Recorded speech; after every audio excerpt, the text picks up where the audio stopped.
Building custom motorcycles is a passion. Some would call it a hobby, but it's really not. I would love to do bike building full time.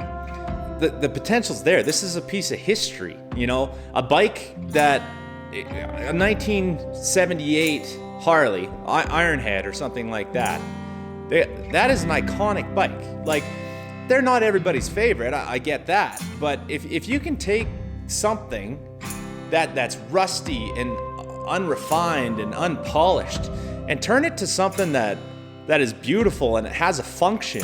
I mean, choppers aren't a fantastic bike to ride down the highway by any means. And anybody who rides one will tell you that. But there's a feeling you get when you get on that bike and when you start that bike for the first time that is undescribable. It's, to me, I mean, that's what I'm passionate about. Especially when you take an engine that hasn't ran in 30 years, breathe some new life into it, and hear it fire up for the first time. It's gonna run like a pile of shit, I guarantee you that. But just to get it moving, like that thing hasn't breathed in 30 years, and all of a sudden, here we are 30 years later, and it's alive again.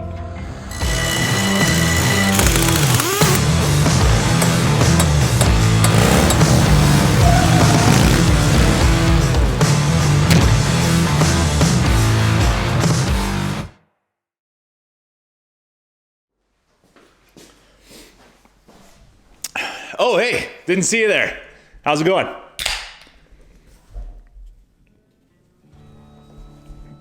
So, last winter, Jesse convinces me that we need to build choppers. He's got his 72 Ironhead. We got to do some work to it, and I've been building these crazy Jap bikes that everybody loves, the Mad Max style, big off-road tires. And Jesse says, let's take a break from this, let's do a vintage chopper. And I said, cool. So I'm looking around, I happen to find a 86 Eve Sporty, which is not the bike that I really wanted to build. I'd like to do a shovel head or a pan head if I could ever find one. But I find this sporty project and I pick it up. It's hardtail frame, it looks pretty cool. And it comes with a basket case of a motor, literally like not one bolt put in the motor. So I take that, start piecing it together, missing a ton of parts. I gotta get a front end, I gotta get, you know, wheels and tires. It came with these big like OCC style chopper tires, and I'm not digging those. I want to do it crude style, nothing shiny, nothing, you know, no chrome or anything like that. I throw a red patina paint job on it, get it looking all beautiful. Get this bike built. I put a suicide shift, well, it's a foot clutch jockey shift on this bike. I wanted to do a old style kicker, but I guess the Eve Sporty is the only Harley you can't put a kicker on. I don't have a lathe at my shop, so I had to take it to a shop in Calgary, very well-known, reputable shop, to get the axle spacers cut. That was the only thing. I had to do an inspection on it and get the axle spacers cut. Well, when they put the front wheel together, they didn't put Loctite on the axle nuts. I didn't realize this at the time. So the first trip with this bike, I roll it out of the shop on a Thursday, insured it on the Wednesday, and Friday we're headed to Dirtbag Death Machine, which is a chopper rally in Edson, Alberta.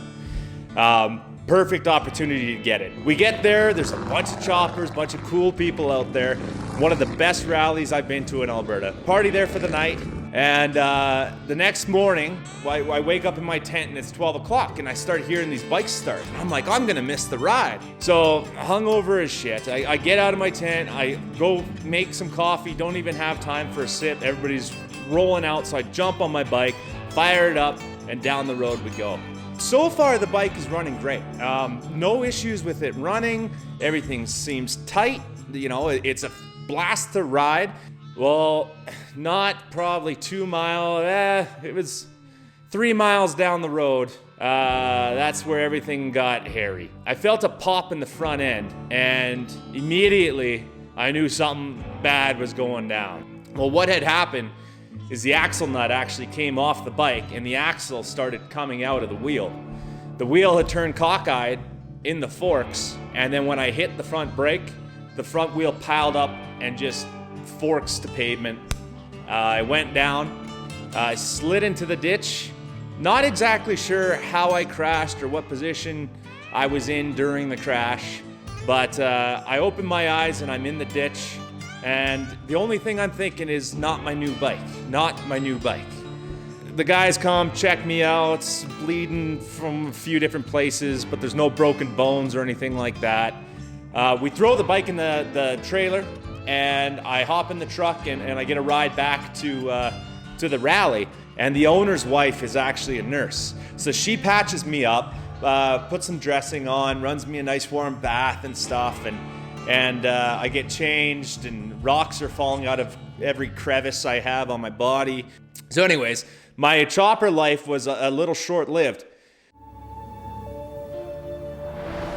When there is no more room in hell, the dead will walk the earth.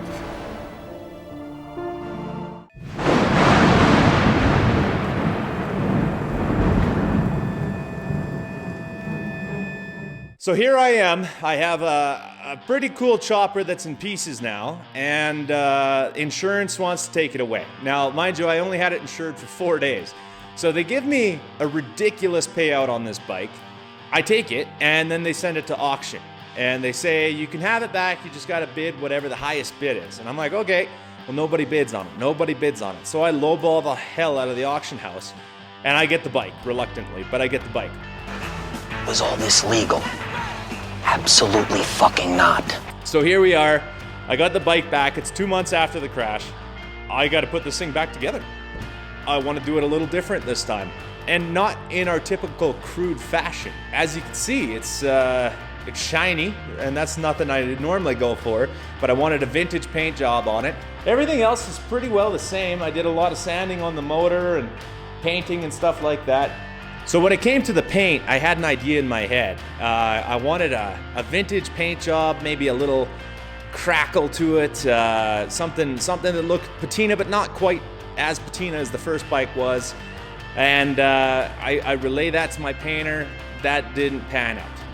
Just my vision and his technique, it just didn't pan out. So, all right, well, let's go again. Let's paint it a different color. So then we go with the red and black, the classic color. I get it back, and he just painted over the crackle. So the paint it's shit. I gotta be honest with you, it was shit. So I sent it back to him and say, okay, last chance here. We're gonna do this voodoo blue color on it. I want orange flake. I don't know, we'll make something look cool. Finally, third time's the charm, get the bike back. It looks beautiful. It's still a foot clutch 4-speed jockey shift bike. Got the Iron Moto front end springer on it. It's a 4-over. Eve Sporty. It's got the 1200 Keith Black kit in it. Makes it pretty torquey. I got the seat from Germany. My buddy Alex Leathercraft there builds these absolutely beautiful seats. A lot of the parts from TC Brothers and Lowbrow Customs. Also DeadBeat Customs. I mean, if you're gonna buy any chopper stuff, if you're a bike guy, you know these 3 websites. I mean, you can spend your life savings there if you want.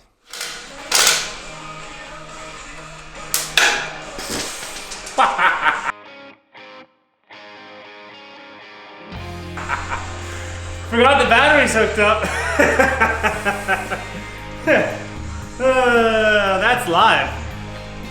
So I go to put the oil tank on the bike, and I forget that I have a battery connected to it, and I've run circuit breakers just in front of the bolt hole of the oil tank. So I go to put the oil tank in and put the bolt in and forget about that, and the power is live to the circuit breaker, which arcs to my wrench and gives me a nice zap as I'm putting her together. I forget how much I hate wiring, honestly. When I took the bike apart, I had to cut out all the wiring because everything was run internally through the frame. And I had a few more options on it. I had a horn on it and 4-way flashers. I had all this stuff on the bike because it had to pass the inspection the first time. This time it has to pass a less invasive inspection. So I'm still running signal lights. A lot of people don't run signal lights on a chopper, but I'm like, you know what, you're gonna use them, and I've got all the parts to run them anyways. You know, they're kind of inconvenient and look ugly. I got some cool looking ones. These are the same ones that were on the bike the first time. They got ripped off between the road and my body. So, you know, we're just gonna toss these on and If I use them, I use them. If I don't, I don't. But they're on the bike and it's legal, pass the inspection, good to go.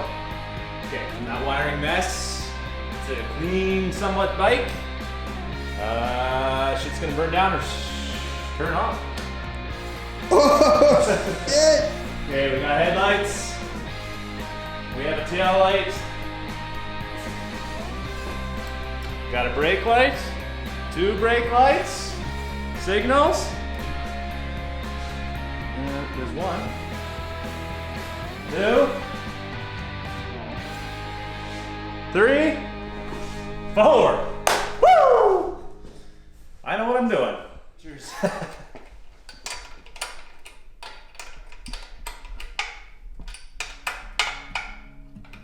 You see the problem here, right here, is it's a pile of shit.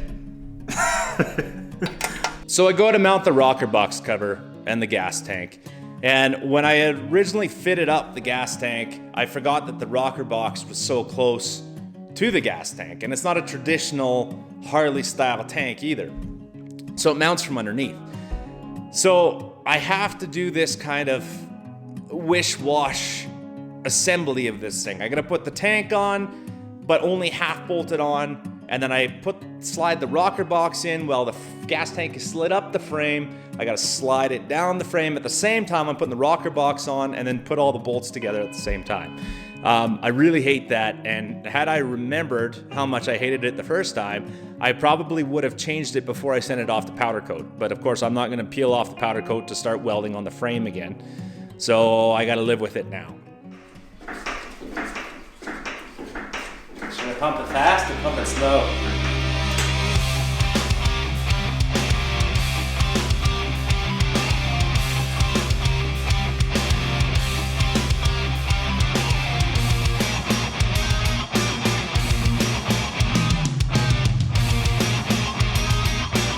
Trina!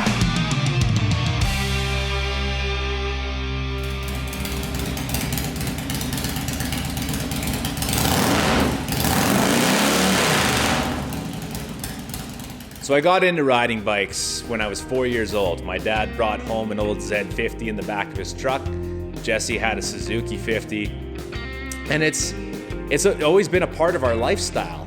We ride, our children ride, our dads rode, our grandpas rode actually. And we're just hoping to keep passing it down the line. So every time I get on a bike, I'm still that 4-year-old child that hops on that Z50 and, you know, you're unstoppable when you're that age on a motorcycle. The freedom of getting on your own machine, building your own machine, or changing the spark plug, which I thought was the coolest thing when I was a kid.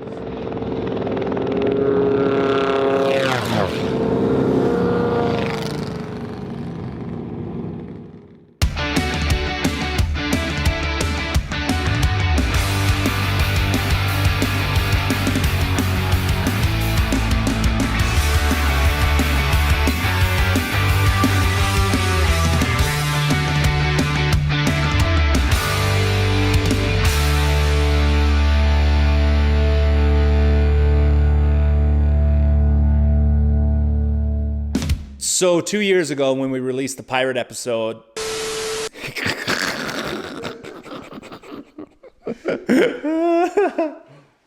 Pilot, not pirate. yeah, thank you, yes, yeah.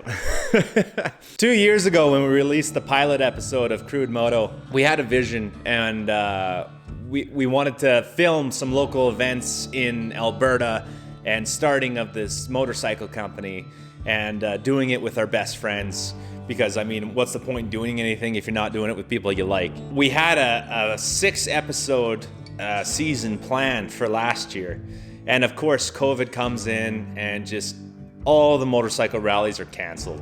I was super busy with my regular oil field job, and we got nothing done last year. We're hoping this year everything's looking like it's going ahead.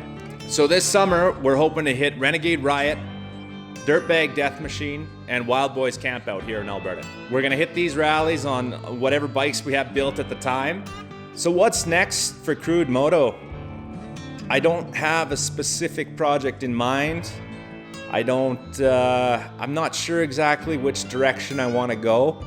I do have an old CB650 that was donated to our shop. The frame is a little tweaked on it.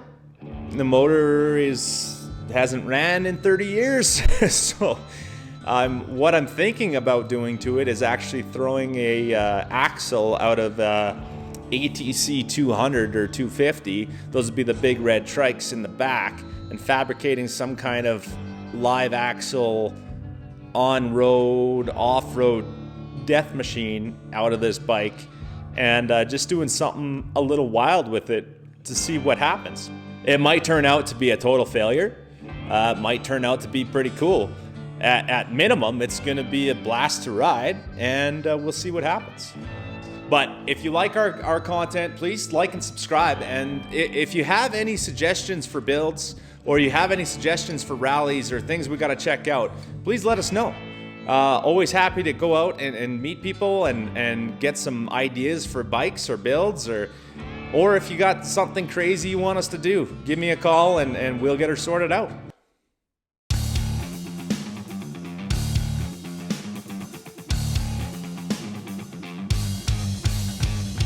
Hey! Yeah. Hey, we're gonna tear apart Jesse's iron head to see what he roasted in his engine. And a one-night job has now turned into a 3-week job. Everything's fine. So what do we got? Oh!